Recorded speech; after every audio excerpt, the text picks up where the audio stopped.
de jardin, ne vous inquiétez pas. Il est tout à fait possible de faire du compostage en appartement. Je vais vous apprendre comment construire un vermicomposteur que vous pourrez ensuite installer soit dans votre cuisine ou sur le balcon. Il suffit d'acheter ou de récupérer 3 bacs superposables et un couvercle. Si les bacs ont des poignées, il faut d'abord coller un morceau de moustiquaire sur les trous des poignées pour éviter la sortie des vers. Par contre, s'il n'y en a pas, il faut forer de petits trous sur le pourtour supérieur des bacs afin de permettre une bonne aération.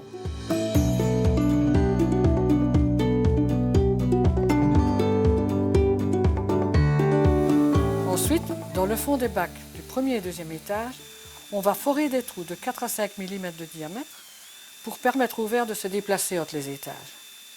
Au rez-de-chaussée, il n'y a pas de toit à faire, sauf si on veut y visser un robinet pour faciliter la récolte du thé de compost, c'est-à-dire le liquide issu de la décomposition.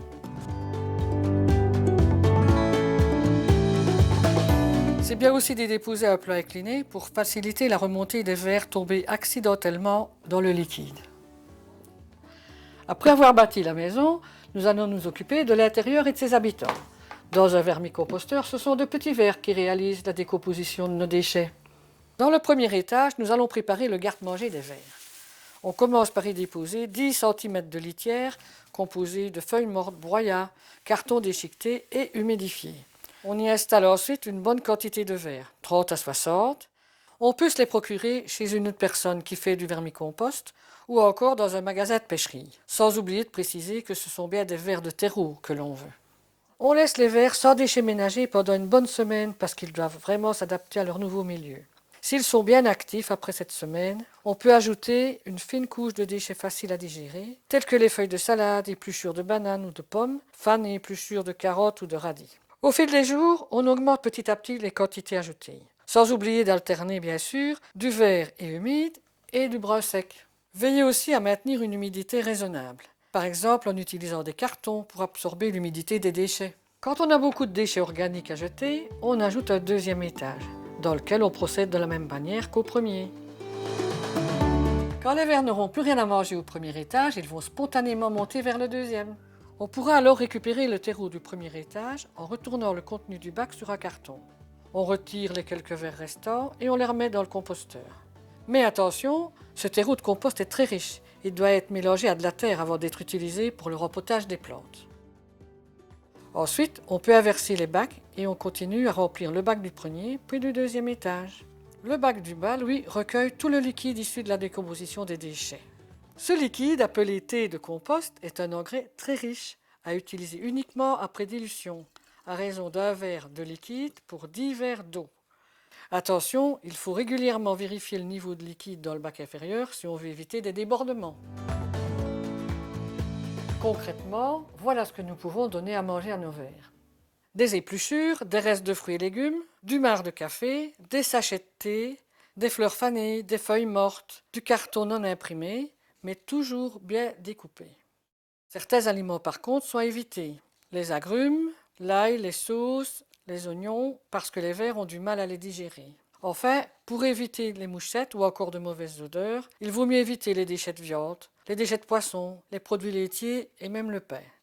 Si vous voulez partir en vacances, il suffit de laisser un peu de nourriture dans les bacs et de placer le vermicomposteur dans un endroit à l'abri aussi bien des grands froids que des grandes chaleurs. Les vers sont tout à fait capables de se débrouiller tout seuls pendant quelques semaines. Voilà pour le vermicomposteur, mais il existe d'autres possibilités. Geoffrey, tu peux nous en dire plus ? Oui, tout à fait Nicole, j'ai une super idée pour toi. Alors je vais vous présenter le bokashi. Le bokashi, c'est une technique de compostage d'origine japonaise qui est adaptée à la vie. Alors pourquoi? Parce qu'en fait, on va mettre nos déchets dans un milieu fermé, c'est-à-dire le seau.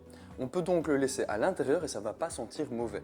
Alors en quoi ça consiste? Eh bien en fait, vous allez remplir le seau de vos déchets organiques et vous allez venir les parsemer de son de blé fermenté. Bokashi en japonais, ça veut dire matière organique fermentée. Ceci, ce sont donc les déchets de blé auxquels on a ajouté différents types de bactéries avec de la levure.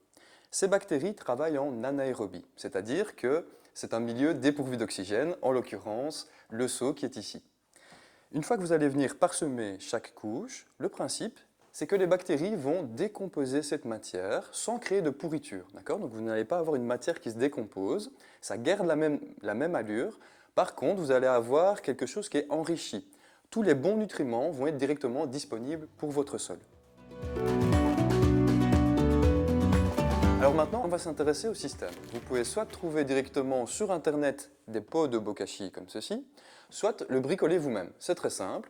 Il suffit de trouver un seau hermétique, par exemple un pot de peinture, et on va placer à l'intérieur un tamis pour permettre au jus de s'écouler.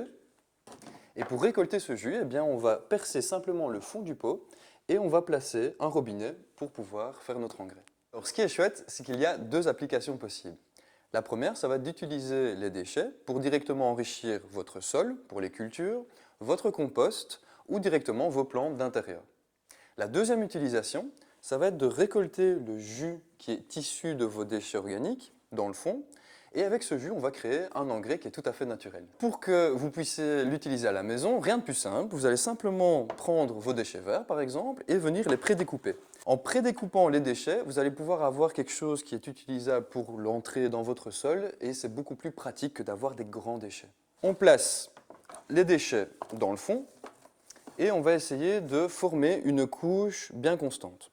Une fois que cette couche est formée, on va venir parsemer. Pour avoir une idée, on dit qu'on prend une grosse poignée. Vous allez simplement venir parsemer le tout. Hop. Dès que c'est fait, on referme. Voilà. Et vous allez attendre la prochaine couche. Vous allez fonctionner comme une lasagne, faire couche par couche. Et puis une fois que c'est rempli, on va le laisser fermenter pendant 2 semaines et votre matière est prête à être utilisée. C'est à ce moment-là que vous pouvez vérifier si vous avez déjà de l'engrais liquide dans le bas de votre seau. Si c'est le cas, vous pouvez le diluer à 1/100 dans l'eau, c'est-à-dire 10 ml pour 1 litre d'eau. Finalement, Nicole, c'est exactement la même chose que ton vermicompostage, sauf que ce ne sont pas des vers de terre qui travaillent, mais bien des bactéries. Et d'autre part, on n'utilise pas de matière brune, c'est-à-dire sèche, on utilise uniquement de la matière humide, plutôt verte.